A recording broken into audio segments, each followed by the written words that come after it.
You know, I've been criticized for saying he inspires me, and the hell with my critics.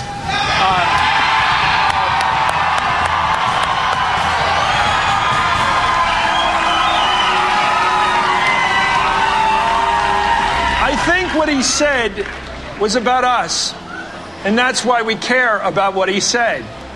It was not about an ego, it was about a country. And when he said it at the end, he really challenged, I think, the country to make a decision. He said, our strength is not in our money or our military or even our culture. He said, it's the American spirit, the American promise that pushes us forward even when the path is uncertain, that binds us together in spite of our differences, that makes us fix our eye not on what is seen, but in what is unseen.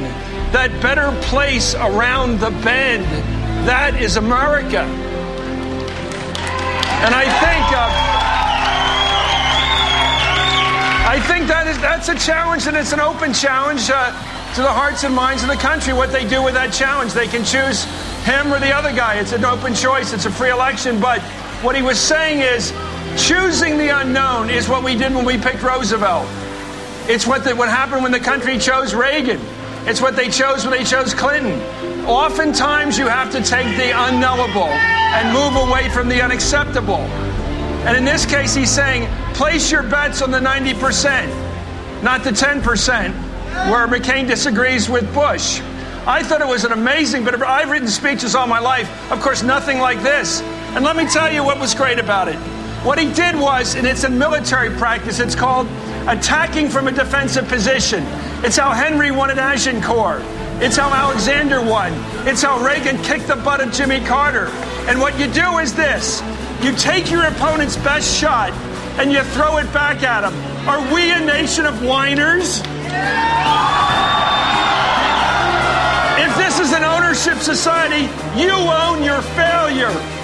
Was my upbringing a celebrity's upbringing?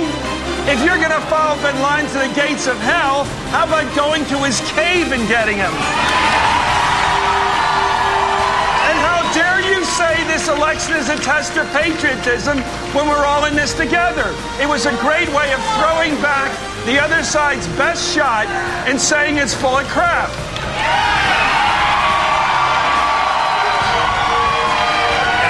One word from this, one word said more sharply and with more emotion than all the others, not to say the others did not contain emotion, but he took the last 8 years of the Bush administration and shouted at America, enough. It was, in addition to the inspiration and the rhetoric that you have cited, it was all the specifics that were asked of him. There were at least 29 personal, specific policy pledges. Nothing inspecific about the change that he is proposing. 29 of them. Who would take on John McCain? He did. There were at least 19 references to the failures from his point of view of the John McCain campaign. There were 4 direct punches towards George Bush and 4 more of them to the Republican Party in general. There was no stone left unturned here. And one of the shots went directly into the chamber of the U.S. Senate where John McCain has served for all these years. He said, let's talk about the temperament of John McCain. There is going to be a topic that's going for the sore spot. That's going for the issue Republicans in the caucus bring up about John McCain. Temperament. Let's watch if he follows that to its conclusion between now and November. That was an extraordinary laying down of the glove after first striking Mr. McCain with it. Do you have the judgment? Do you have the temperament? Again, your observation about this as a historical military struggle in its precision is right on there.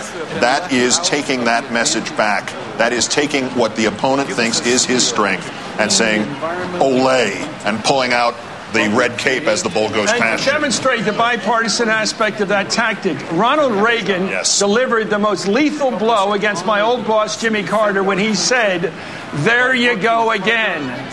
That is the killer line because everyone knew what he meant. In this case, he took the litany of the entire Republican National Committee ensemble and took it point by point and said, I can throw that back in your face, and he did so. I have to tell you, I don't know who put this thing together. I assume in that hotel room, not far from his home, he put the final touches on this.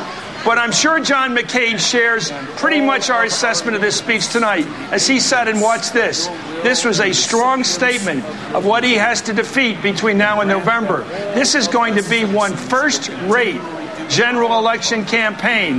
This is going to be fought at the highest level of combat.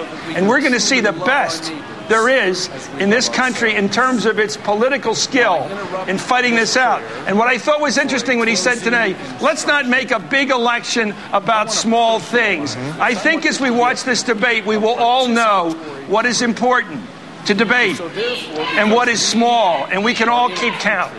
Now, I don't believe that Senator McCain doesn't care what's going on in the lives of Americans. I just think he doesn't know. And a paragraph later, it's not because John McCain doesn't care, it's because John McCain doesn't get it. And that is his challenge to me, by the way, next week. John McCain has to prove next week he gets it, he knows it, and he's on to it, and that he has a superior approach to facing the challenges of the coming century.